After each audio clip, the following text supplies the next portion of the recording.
क्योंकि पाकिस्तान को मैं कभी सीरियसली नहीं लेता भाई, और ये एयर डिफेंस का अल्ट्रा स्किल्ड होके बोल रहा हूँ। अभिनंदन की छोड़नी उसकी मजबूरी थी, क्योंकि अभिनंदन सर को अगर वो नहीं छोड़ते तो पाकिस्तान शायद पहलगाम के बाद जो हमने ऑपरेशन सिंदूर किया वो देखने लायक नहीं होता। कि अभी जो ऑपरेशन सिंदूर में हमने करके दिखाया ना तुम्हें, हाथ पैर जोड़े थे तब सीज फायर करा हमने, आगे करोगे ना तो हाथ पैर जोड़ने लायक भी हम नहीं छोड़ेंगे।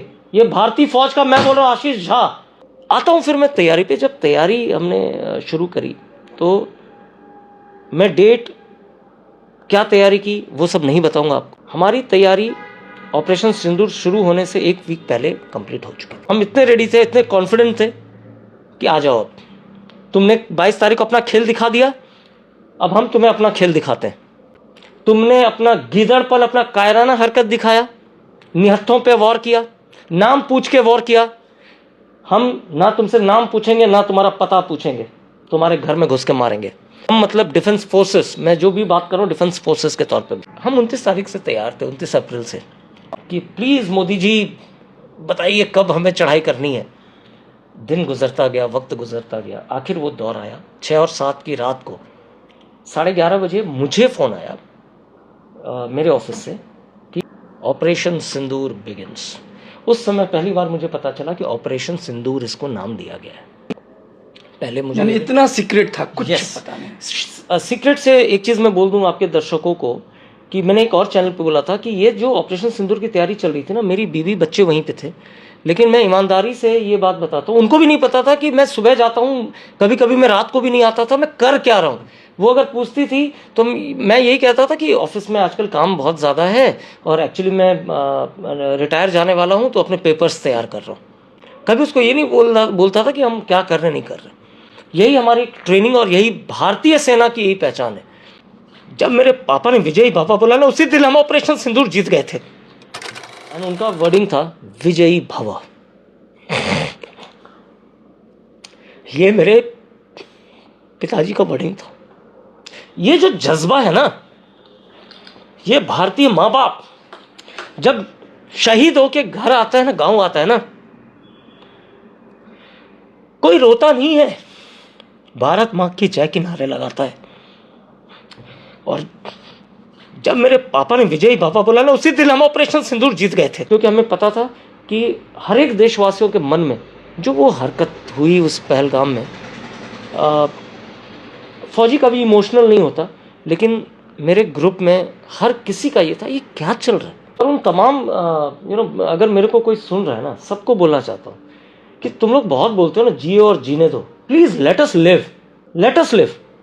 क्योंकि अभी जो ऑपरेशन सिंदूर में हमने करके दिखाया ना तुम्हें, हाथ पैर जोड़े थे तब सीज फायर करा हमने, आगे करोगे ना तो हाथ पैर जोड़ने लायक भी हम नहीं छोड़ेंगे। आसिफ मुनीर की सेना की जैसा नहीं करा धरा कुछ नहीं, पूरी दुनिया में ढिंडोरा पीट रहे कि मैंने ये कर दिया वो कर दिया। आपने अभिनंदन जी का नाम लिया था, वो भी जब इतना हाईली टॉर्चर किया गया था, बिल्कुल जुमा तक नहीं खोला था।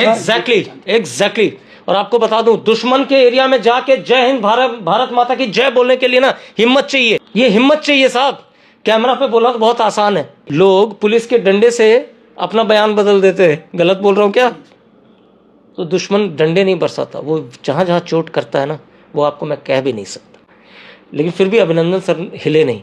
लेकिन भारतीय सेना की ताकत देखिए, हमारे गवर्नमेंट का वो विल देखिए कि 2 दिन के अंदर उनको छुड़वा के ले आए हम। और ये बताऊं इसमें भी मैं हंस के इसलिए बोल रहा हूँ ना इसको, प्लीज़, क्योंकि पाकिस्तान को मैं कभी सीरियसली नहीं लेता भाई, और ये एयर डिफेंस का अल्ट्रा स्किल्ड होके बोल रहा हूँ। उसकी ताकत को अच्छी तरह हम जानते हैं, हम अपनी ताकत को जानते हैं। ऑपरेशन सिंदूर हमने स्टार्ट किया तो जब मेरे पास फ़ोन आया, मैंने सबसे पहला कॉल अपने पिताजी को किया। और ये मैं कैमरे के सामने बोल रहा हूँ, ना मैंने बीवी को फ़ोन किया, ना मैंने माँ को फ़ोन किया, मैंने पिताजी को फ़ोन किया। क्योंकि पिताजी के साथ मेरा जुड़ाव इसलिए है ना, क्योंकि मैं IITian नहीं बन पाया। मेरे पिताजी हमेशा ये कहते थे कि मैं गर्व से कहना चाहता हूँ कि तुम मेरे बेटे हो। तो मुझे तकलीफ होती थी कि मेरे पिताजी क्यों नहीं कहते कि मेरा बेटा फौजी है। मेरा वो दिन था,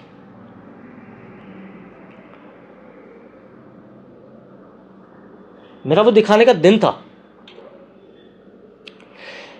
मैंने इसीलिए पिताजी को पहला कॉल किया और पिताजी को मैंने बोला, पिताजी जा रहा हूँ मैं। उनको कुछ नहीं बताया, ऑपरेशन सिंदूर नहीं बताया, ये नहीं बताया उनको, पिताजी जा रहा हूँ। अगर 3-4 दिन, 5 दिन, 10 दिन, 15 दिन बात ना हो तो टेंशन मत लीजिएगा। जो आप लोग चाहते थे वो करने जा रहे हैं हम, यही मेरा वर्ड्स था। And you can confirm it from my father. And उनका वर्डिंग था विजयी भव। ये मेरे पिताजी का वर्डिंग था।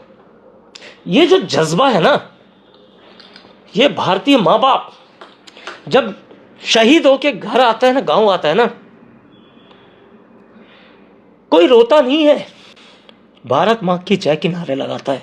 जब मेरे पापा ने विजयी बाबा बोला ना, उसी दिन हम ऑपरेशन सिंदूर जीत गए थे, क्योंकि उनको पता था कि मेरा बेटा गया है। और मुझे उस दिन गर्व महसूस हुआ कि आखिर मैंने पापा को IIT बन के नहीं दिखाया, लेकिन उनको विवश किया कि एक फौजी आशीष झा जंग के मैदान में जा रहा है, आप विजयी भव बोल रहे हो, आपको गर्व हो रहा है मेरे ऊपर कि आज मैं ऑपरेशन सिंदूर करने जा रहा हूं। कोई फाइटर पायलट नहीं था, मैं कोई मिसाइल में बैठ के जाने वाला नहीं था, लेकिन एयर डिफेंस, आपको बता दूं, दुश्मन अगर चोट करती है ना, सबसे पहले आंख फोड़ती है। मैं भारतीय वायुसेना का वो आंख था। उसके बाद मैंने जब पापा से आशीर्वाद मिला, मैं ऑफिस के जब दरवाजे पे पहुंचा, ये मैं एकदम हकीकत में बता रहा हूँ, तब मुझे याद है कि मेरी बीबी भी तो है, क्योंकि उसको मैंने घर भेज दिया था। इसलिए घर भेजा क्योंकि देखो होता क्या ना, जब आपके बीबी बच्चे युद्ध के मैदान में आपके साथ रहे ना, तो कहीं ना कहीं आप वर्दी पहने हो, आपको तो कहीं से भी चिंता नहीं है किसी बात की, लेकिन कहीं ना कहीं आप जैसे वर्दी पहन के देश की जिम्मेदारी निभा रहे हो, तो आपको मैं ये भी बता दूं कि आपने उस लड़की से शादी करी है, उस बच्चे को आपने इस दुनिया में लाया, तो उसके प्रति भी आपकी जिम्मेदारी है। मैंने उनको दिल्ली भेज दिया था, क्योंकि और मैं बता दूं, एयरफोर्स में बहुत तमाम मेरे दोस्त बोले थे, अरे आशीष कुछ नहीं होने वाला यार, मुझे पता है, चिल रहा है। मैं अपने दोस्तों को भी नहीं बता, क्योंकि देखो एयरफोर्स में भी बहुत कोई थे ना, उनको भी नहीं पता था क्या होने वाला है, क्योंकि नीड टू नो बेसिस पे इंफॉर्मेशन शेयर की जाती है। तो जब मैं गेट पे पहुंचा, मुझे मेरी वाइफ की याद आई, तो मैंने उसको फ़ोन किया और उससे मैंने हार्डली 15 या 20 सेकंड बात किया। मैं उसको मैडम बोलता हूँ अपनी वाइफ को। बोला, मैडम आप मुझे बोल रही थी ना कुछ नहीं होगा, कुछ नहीं होगा, अभी से 3 घंटे बाद टीवी खोल लीजिएगा, ये बोला। तो बोली क्या बात कर रहे हो, अपना ख्याल रखना। तो मैंने बोला, सुनो, ये मूवी नहीं चल रही है, रियल लाइफ है। लेकिन मैं जब ट्रेनिंग सेंटर 2006 था ना, तो हमें ट्रेनिंग सेंटर में गदर मूवी दिखाई गई थी, और उसमें सनी देओल ने एक डायलॉग बोला था, क्योंकि देखो 17 साढ़े 17 साल बचपन का उम्र होता है यार। आज मैं 40 साल का हूँ ना, तो मैंने उनको बोला अपनी वाइफ को कि गदर मूवी में सनी देओल अपनी वाइफ को बोला था, तू चिंता मत कर, मैं वापस आऊँगा, मैं तुम्हें बोल रहा हूँ। और वो मूवी वाला डायलॉग नहीं है कि मैं वापस आऊँगा बोल रहा हूँ, तो मैं नहीं आऊँगा, मैं वापस आऊँगा। क्योंकि मुझे इसलिए नहीं कि मुझे ये कॉन्फिडेंस था कि मैं वापस जरूर आऊँगा, मुझे कॉन्फिडेंस था अपनी टीम पे, अपने लीडरशिप पे।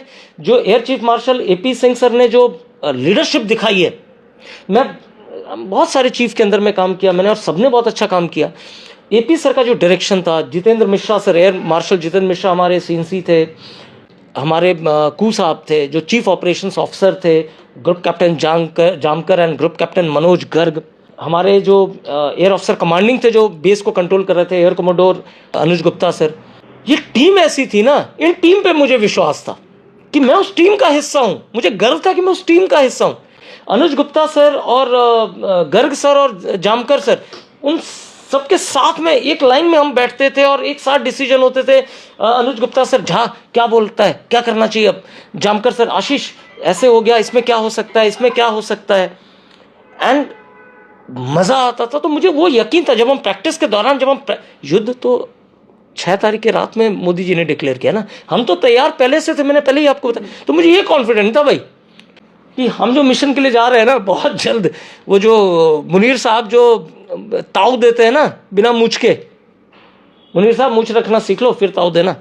एंड देन मुझे कि तो मैंने वाइफ को बोला, मैं ऑपरेशन रूम में अंदर घुसा, एंड उसके बाद की इन्फॉर्मेशन आपको नहीं बताऊंगा, प्लस माइनस हुआ, हमने सटीक पूरे कंबाइंड टीम एफर्ट थी, सटीक ऑपरेशन हुआ, हमने सब हासिल किया।